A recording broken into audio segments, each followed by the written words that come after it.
Pemirsa, harga bumbu dapur di pasaran terpantau masih stabil. Hanya saja cabai rawit sempat mengalami pergerakan akibat hujan yang melanda beberapa hari terakhir.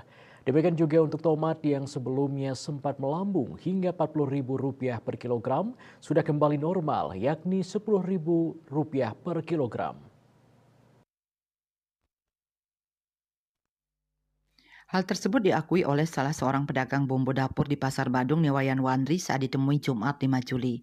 Dia mengatakan harga cabai rawit sempat naik ke Rp45.000 per kilogram dan kembali turun menjadi Rp40.000 per kilogram. Sementara itu untuk harga jenis bumbu dapur lainnya masih stabil, seperti bawang merah dari Rp25.000 per kilogram untuk bawang Bali karet, Rp35.000 untuk bawang Bima, sedangkan bawang putih masih tetap Rp35.000 per kilogram. Demikian untuk harga tomat yang sempat melambung hingga Rp40.000 per kilogram dan berlangsung cukup lama. Wandri mengatakan saat ini sudah normal, yakni Rp10.000 per kilogram. Penurunan harga tomat terjadi sejak 15 hari lalu. Hal senada diungkapkan oleh pedagang lainnya, Niketut Mursi.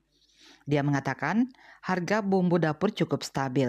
Hanya cabai rawit yang sempat naik karena hujan yang sempat mengguyur beberapa wilayah di Bali saat ini sudah Rp40.000 per kilogram, dari sebelumnya sempat Rp45.000 per kilogram. Sementara itu, berdasarkan data harga pasar dari Dinas Perindustrian dan Perdagangan Kota Denpasar, harga rata-rata cabai rawit pada Kamis 4 Juli di 4 pasar, yakni Pasar Nyanggelan, Kereneng, Badung, dan Pasar Agung, mencapai Rp45.000 per kilogram. Dibandingkan harga pada Senin 1 Juli, harga cabai rawit rata-rata Rp33.000 per kilogram. Jadi ada kenaikan sekitar Rp12.000 per kilogram. Bisnis Bali melaporkan.